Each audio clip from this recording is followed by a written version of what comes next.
आजचे समाजसुधारक दादोबा पांडुरंग तर्खडकर. आद्य मराठी व्याकरणकर्ते, मराठी व्याकरणाचे पाणिनी म्हणून आपण त्यांना ओळखतो. त्यांचा जन्म 1814, जन्मठिकाण तरखड, वसई जवळ आहे. तर जन्मठिकाण लक्षात ठेवावंच लागेल, कारण आयोग काय करते, एका साईडला समाजसुधारक आणि दुसऱ्या साईडला जन्मठिकाण जोड्या लावायला हा असा प्रश्न येतो. तर प्रत्येक समाजसुधारकाचं जन्मठिकाण लक्षात ठेवणे गरजेचे आहे. त्यानंतर वडील पांडुरंग, आई यशोदा. यांचे नाव पण लक्षात ठेवावे लागतील, कारण यांचा कंटेक्स्ट पुढच्या याच्यात मी घेणार आहे. त्याच्यानंतर दादोबा पांडुरंग तर्खडकर यांनी बॉम्बे नेटिव्ह एज्युकेशन सोसायटीमध्ये म्हणजे ते इंग्रजी शिक्षणासाठी ते दाखल झाले होते. त्यानंतर माडवा गावातील जावरा संस्थानच्या नावाचे इंग्रजी शिक्षक म्हणून त्यांची नेमणूक झाली होती ₹150 पगारावरती. त्यानंतर 1840 मध्ये एल्फिस्टन इन्स्टिट्यूटमध्ये असिस्टंट प्रोफेसर म्हणून दाखल झालं होतं इंग्रजी सब्जेक्टसाठी. त्याच्यानंतर सुरतला त्यांची बदली झाली मुख्याध्यापक म्हणून. तिथल्या जे गुजराती व्यक्ती होते आणि गुजराती आणि मराठी समाज सुधारकांना एकत्र आणून त्यांनी मानव धर्म सभा स्थापन केली होती. ती होती 1844 मध्ये. ठिकाण सुरत. संस्थापक कोण होते? तर दादोबा पांडुरंग, दुर्गाराम मच्छराम, दिनमणी शंकर, दलपतराय. त्यांचा उद्देश काय होता? ईश्वर एकच आहे म्हणजे एकेश्वरवाद. मनुष्य मात्राची जात एक आहे. धर्मजात एक असून सर्व समान आहे. परमेश्वर प्राप्तीसाठी भक्ती करावी. त्यानंतर त्यांनी सभेच्या प्रसारासाठी दादोबांनी धर्मविवेचन हा ग्रंथ लिहिला होता.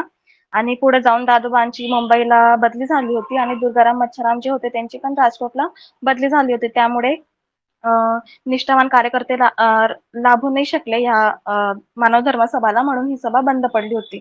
त्यानंतर दादोबांची मुंबईला ट्रान्सफर झालं. तिथं त्यांनी ज्ञानप्रसारक सभा स्थापन केली 1848 मध्ये.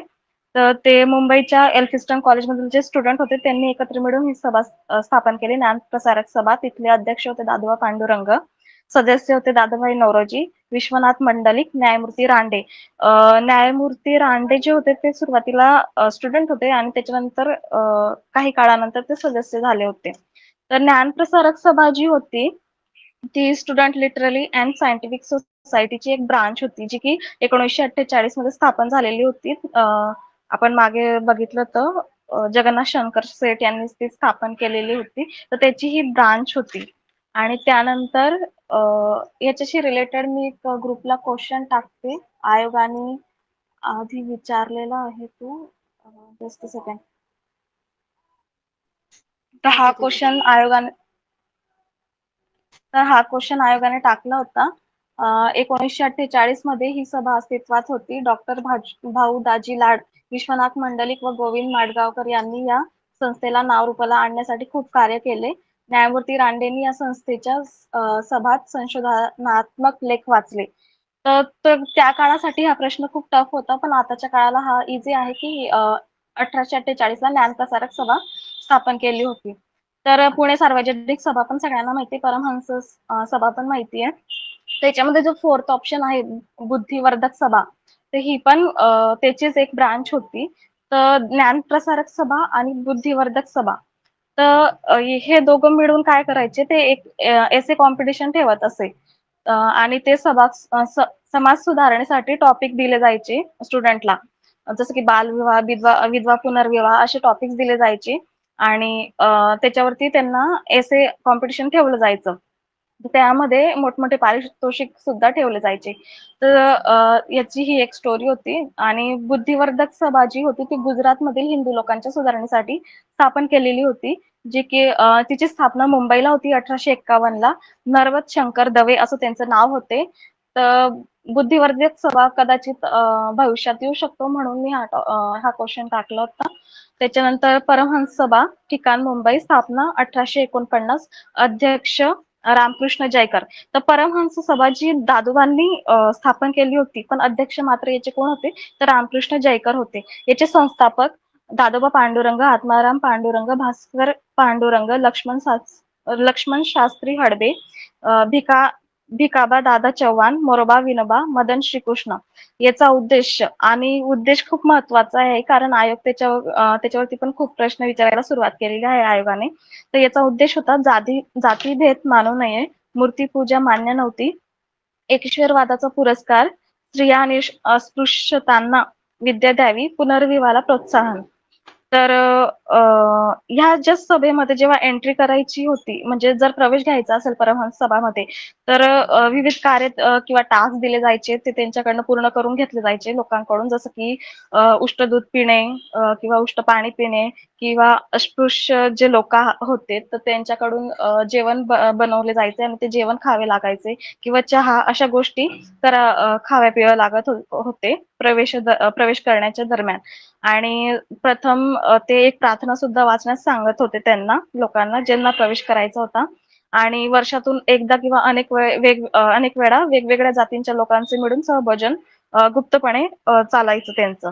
त्याच्यानंतर दादोबा पांडुरंग हे जे होते त्यांनी अ, सभेला तात्विक आधार देण्यासाठी परमहंसिक ब्राह्मण धर्म हा ग्रंथ लिहिला होता. आणि ते स्वतः मात्र या मंडळीला सभांना हजर राहत नसत. आणि ही एक गुप्त संघटना होती. सभांना हजर न राहण्याचं कारण त्यांचं एकच होतं, की ते थोडे असं घाबरट मनाचे होते. बिकॉज जो ब्राह्मण वर्ग होता किंवा सनातनी लोकांचा जो वर्ग होता, ते जे समाज सुधारक करायचे त्या लोकांवरती बहिष्कार टाकायचे. तर त्यामुळे ही सभा पण गुप्त होती आणि ते सभांना हजर पण राहत नसत.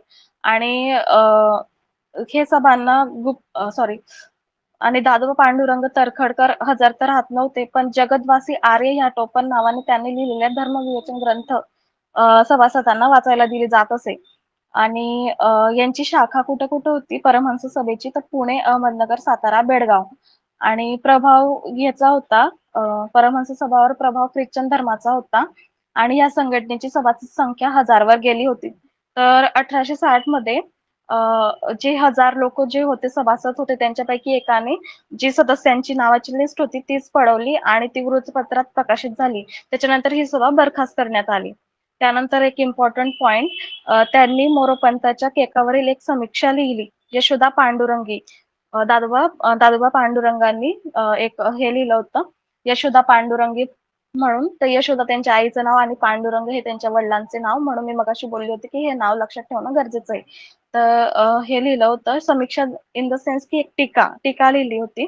त्याच्यानंतर जावरा इथे भिल्लांचे बंडखोर नेते पटाजी नाईक यांचे यांनी बंड केलेले होते. तर दादोबा पांडुरंगांनी मोडून काढले होते. म्हणून सरकारने यांना राव बहादूर ही पदवी बहाल केली होती. त्याच्यानंतर मराठी भाषेचे व्याकरण म्हणून एक ग्रंथ 1836 मध्ये प्रकाशित केला होता. आणि ग्रंथाच्या अनेक आवृत्त्या सुद्धा निघाल्या होत्या. ते तेव्हा अवघ्या 22 वर्षाचे असताना तेव्हा हे ग्रंथ त्यांनी लिहिला होता. त्याच्यानंतर यमुना पर्यटक बाबा पद्मजींची कादंबरी होती. त्यामध्ये सुद्धा त्यांनी पुनर्विवाह विषयक संस्कृत भाषेत एक लेख लिहिला होता. ही होते दादोबा पांडुरंग यांच्याशी रिलेटेड. त्याच्यानंतर त्यांचे जे बंधू होते त्यांचं एक महत्वाचा मुद्दा आहे तो मी घेते. भास्करराव तळखरकर हे त्यांचे तृतीय बंधू होते. ब्रिटिशांच्या साम्राज्यवादी धोरणावर थेट टीका करणारे पहिले व्यक्तिमत्व होते. आणि सर्वात महत्वाचं म्हणजे आत्माराम पांडुरंग तळखरकर. तर यांच्याशी रिलेटेड एक प्रश्न आहे म्हणून मी घेते. तर दादोबांचे बंधू अ, म्हणजेच आत्माराम पांडुरंग त्यांनी दादोबांना समाजकार्यात साथ दिली होती. परमहंस सभेचे जे संस्थापक होते, प्रार्थना समाजाचे ते संस्थापक अध्यक्ष होते. प्रार्थना समाजाचे ते अध्यक्ष होते. त्यांनी आपल्या तिन्ही मुली म्हणजे दुर्गा, अन्नपूर्णा व माणिक यांना शिक्षण दिले होते. तर याच्यावरती आयोगाने एक प्रश्न टाकला होता. तो मी ग्रुपला फॉरवर्ड करते. सगळ्यांनी बघा. कारण त्याच्यावरती भविष्यात मॉडिफाय करून प्रश्न येऊ शकतो. तर हा एक प्रश्न आहे. तर याच्यामध्ये काय दिलंय, की डॉक्टर आत्माराम तर्खडकर यांची मुलगी अन्नपूर्णा महाराष्ट्रातून विदेशी शिक्षणार्थ जाणारी पहिली महिला होती. तर मी मगाशी सांगितलं, की आत्माराम पांडुरंगांनी दुर्गा, अन्नपूर्णा, माणिक यांना शिक्षण दिले होते. तर त्यापैकी जी अन्नपूर्णा होती, ही परदेशात शिक्षण घेऊन येणारी पहिली महिला ठरली होती. तर याच्यावरती आयोगाने प्रश्न विचारलाय, तर सगळ्यांनी याची नोंद घ्यावी. आणि पुढचा प्रश्न होता, डॉक्टर रखमाबाई अमेरिकेला जाऊन औषधेसाठी पदवी घेणारी पहिली महिला होती. तर रखमाबाई नव्हत्या त्या. त्या आनंदीबाई जोशी होत्या. तर आत्माराम पांडुरंग तर्खडकरशी रिलेटेड हा एक मुद्दा होता जो महत्वाचा होता. तर जी अन्नपूर्णा होती, तर तिचा एक फोटो सुद्धा आहे, तो पण मी ग्रुपला टाकते. तर तो होता आनंद बाजार पत्रिकेमधला हा फोटो होता. तर ती जेव्हा परदेशात गेली होती तेव्हा तिचं नाव ॲना केलेले होते. तर आयोग अन्नपूर्णाच्या जागी ॲना म्हणून सुद्धा विचारू शकतात. तर सगळ्यांनी याची नोंद घ्यावी. एवढंच होतं माझ्याकडे. कोणाला काही ॲड ऑन करायचं असेल तर करू शकता. मानव धर्म सभा जी आपण बघितली आता 22 जून 1844 सुरतमध्ये स्थापन झालेली. तर त्याचे संस्थापक आपल्या सगळ्यांना, संस्थापक सदस्य सगळ्यांना माहिती आहेत. तर त्यापैकी दुर्गाराम मंछाराम दवे हे एक महत्त्वाचे संस्थापक होते. त्याच्याबद्दल काही तीन एक फॅक्ट्स आहेत. तर दुर्गाराम मंछाराम दवे किंवा मेहता हे गुजरातमधील समाज सुधारणेचे जनक म्हणून त्यांना संबोधलं जातं.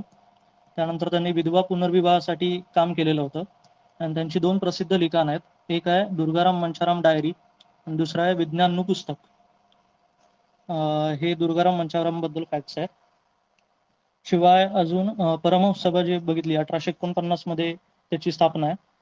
तर ही परमहंस सभेवर स्थापनेवर वगैरे प्रश्न येऊन गेलेले आहेत. पण ही परमहंस सभा बंद पडल्यानंतरची त्याची जी स्थिती आहे ना, त्यावर प्रश्न येऊ शकतात. म्हणजे नेमकं झालं काय? तर परमहंस सभेमधले आपल्याला संस्थापक सदस्य माहिती आहेत. तरखडकर बंधू होते, भिकोबा चव्हाण वगैरे, भांडारकर, मोडक, नंतर बाबा पदमनजी, शाहूराव कुकडे वगैरे होते. तर परमहंस सभा बंद झाल्यानंतर तरखडकर बंधू म्हणजे दादोबा आणि आत्माराम तरखडकर, त्यानंतर भिकोबा चव्हाण हे सगळे प्रार्थना समाजात गेलेले होते. त्यानंतर बाबा पदमनजी, शाहूराव कुकडे आणि कासिमबाई ढालवानी यांनी ख्रिस्ती धर्माचा स्वीकार केलेला होता. आणि एक महत्त्वाचे गृहस्थ होते मदन श्रीकृष्ण म्हणून. तर हे मदन श्रीकृष्ण स्मॉलकॉज कोर्टचे जज होते आणि त्यांनी परमहंस सभा सोडल्यानंतर एका वेगळ्याच टोकाला गेलेले ते देव मामलेदारांचे शिष्य झालेले होते. तर परमहंस सभा बंद झाल्यानंतरची ही स्थिती जी आहे ही महत्त्वाची आहे. आणि त्यामध्ये अजून एक पॉईंट आहे की फुले सत्यशोधक समाजामध्ये गेला असं म्हटलं जातं. तुम्ही म्हणणार फुले परमहंस सभेमध्ये कुठं आले? कारण महात्मा फुलेंनी एक पोवाडा लिहिलेला होता महाराजांवर, छत्रपती शिवाजी महाराज यांचा पोवाडा. तर तो पोवाडा त्यांनी राम बाळकृष्ण जयकर जे परमहंस सभेचे एकमेव अध्यक्ष आहेत त्यांना अर्पण केलेला होता. सो असं म्हटलं जातं की सत्यशोधक समाजाची आयडिओलॉजी आणि परमहंस सभेची आयडिओलॉजी थोडीफार समान आहे. म्हणजे जातीभेदातला विरोध करणं किंवा अस्पृश्यता निवारण करणं वगैरे. तर हे 3-4 पॉईंट होते की परमहंस सभा बंद झाल्यानंतरची ही स्थिती ही एक महत्त्वाची आहे. अजून एक पॉईंट असं आहे की प्रार्थना समाज जो आहे त्यामध्ये आपण बघतो की रानडे, भांडारकर, मोडक किंवा वागळे जे आहेत हे तिकडं काम करत होते. आणि नंतरच्या काळात आत्माराम तरखडकर आणि पांडुरंग तरखडकर पुढे गेलेले होते. आणि एस्किन पेरीचा एक मुद्दा असा आहे की एस्किन पेरी यांनीच्या शिफारसीनं जेम्स फर्ग्युसन यांना दादोबांची ओरिएंटल ट्रान्सलेटर म्हणून नेमणूक केलेली होती. तर हा एस्किन पेरी जो आहे आपल्याला इंडियन रिफॉर्म सोसायटीमध्ये एक भेटतो.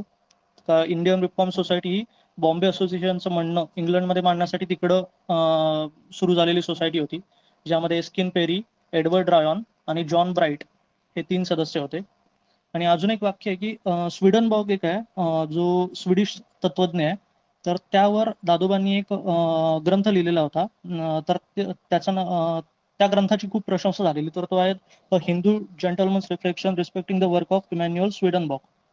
तर यावर एका हिंदी गृहस्थानं एक मत व्यक्त केलेलं की दादोबांनी जो स्वीडनबॉर्गवर जे काही लिखाण केलेलं आहे तर त्यावरून असं दिसतंय की ते ख्रिस्ती धर्माबद्दल त्यांना विलक्षण आस्था आहे. तर अशी वाक्य फार महत्वाची आहेत. कारण सगळे समाज सुधारकाचे फॅक्ट्स खूप जास्त आहेत. हे सगळे एवढे फॅक्ट्स लक्षात ठेवण्यापेक्षा जर अशी वाक्य आहेत ना तर ते समाज सुधारकाचं एक पर्स्पेक्टिव्ह आपल्याला समजावून सांगतात. फॉर एक्झाम्पल आपल्याला बाळशास्त्री जांभेकर माहिती आहे तर शेषाद्री प्रकरण आय थिंक सगळ्यांना माहित असेल. तर फॉर एक्झाम्पल जर प्रश्न आला की शेषाद्री प्रकरणामध्ये श्रीपतीला धर्मांतर करण्यापासून कुठल्या समाज सुधारकांना रोखलं आणि 4 पर्याय असतील राजा राममोहन रॉय, दादोबा पांडुरंग, जगन्नाथ शंकरसेठ आणि आचार्य जांभेकर. तर यामध्ये होईल काय माहितीये का आपल्याला कळतं की राजा राममोहन रॉय किंवा जगन्नाथ शंकरसेठ हे अगदी सुरुवातीचे समाज सुधारक आहेत. ते काही फार एक्स्ट्रीम लेवलला जाऊ शकत नाहीत, धर्मांतर करू नका वगैरे. दादोबा पांडुरंग स्वतः ख्रिस्ती व्हायला चाललेले. म्हणजे या वाक्यावरून आपल्याला कळतं की दादोबा पांडुरंग ख्रिस्ती धर्माकडे आकर्षित झालेले होते. पण हेनरी जे आहेत त्यांनी त्यांना ख्रिस्ती धर्मातले दोष सांगितलेले आणि त्यांना सांगितलेलं की तुम्ही ख्रिस्ती धर्म स्वीकारू नका. आणि त्यावरून मग आपण आचार्य जांभेकर वगैरे असं उत्तर काढू शकतो. तर अशी जी वाक्य आहेत ती फक्त लक्षात ठेवली पाहिजे. ओके. परमहंस सभा जी बंद झाली ना, तर त्याच्याबद्दल माहिती असेल तर म्हणजे विषय निघाला तर त्याच्याबद्दलची पण थोडी माहिती सांगा. परमहंस सभेबद्दल का? हो, हॅलो. शॉर्ट मध्ये. म्हणजे जी हा बंद हा झाली ना, ती काय हा कारणास्तव बंद त्याबद्दल झाली त्याच्यावर. परमहंस सभेचं झालं काय की परमहंस सभा जी स्थापन झाली त्यामध्ये ही लोक आहेत ना सगळी पांडुरंग तरखडकर किंवा भिकोबा चव्हाण, मदन श्रीकृष्ण वगैरे तर हे सगळे त्या मानानं सेटल्ड लोक होती त्यावेळी, म्हणजे सरकारी नोकरी वगैरे सगळी त्यांच्याकडे होती, त्यामुळे हे कामं करायला थोडीशी घाबरत होती. तर झालेलं काय की त्यांच्याकडे आयडिओलॉजी होती, पण ती प्रॉपर स्तरावर इम्प्लिमेंट झालेली नव्हती. म्हणजे एक असं आहे की इथं एक उल्लेख असा आहे की अं, बाबा पद्मनजींनी या एका सभेमध्ये काय केलेलं की एक निबंध वाचलेला होता, अक्रूरानं गोपीस शिकवलेले ब्रह्मज्ञान. हा एक निबंध वाचलेला होता. म्हणजे ते जातीभेद अस्पृश्यासाठी वगैरे सभा निर्मूलनासाठी सभा घ्यायचे आणि काहीतरी वेगळंच चालायचं तिकडं. आणि दुसरी गोष्ट म्हणजे त्यांचं काही लिखित डॉक्युमेंट नव्हतं कोणत्याच प्रकारचं. आणि नंतरच्या काळात ते त्यांचं जे काही म्हणजे लिखित डॉक्युमेंट जे त्यांच्याकडे काही अवेलेबल होतं ना, त्यावर त्यांची नावं होती, ती बाहेर पडलेली होती. आणि त्यानंतर बोभाडा झालेला सभेचा आणि त्यामुळे ती सभा बंद पडलेली होती. तर ती बंद पडल्यानंतरची ती 4 पॉईंट आहेत ना, तेच महत्वाचे आहेत की तरखडकर बंधू, भिकोबा चव्हाण जे हे आहेत हे प्रार्थना समाजामध्ये गेलेले, फुले सत्यशोधक समाजामध्ये गेले, बाबा पद्मनजी, शाहूराव कुकडे, कासिमबाई ढालवानी ख्रिस्ती धर्माचा स्वीकार केला आणि मदन श्रीकृष्ण हे देव मामलेदारांचे शिष्य बनले. आला तर प्रश्न इथंच येईल, प्रमुख सभा बंद झाल्यानंतरची स्थिती. Okay sir. ह्या डायरीमध्ये त्यांच्याबद्दलची जी इन्फॉर्मेशन होती ना, ती डायरी चोरीला गेली होती का गहाळ झाली होती, तो त्याच्या रिलेटेड हा मुद्दा होता. त्यांच्यावर ऍक्शन, जसे यांनी सांगितलं की ते सेटल्ड होते किंवा गव्हर्नमेंट वर्कर होते, सो त्यांच्यावर जे ऍक्शन घेतल्या जातील त्याच्या भीतीपोटी त्यांनी ही सभा बंद केली होती.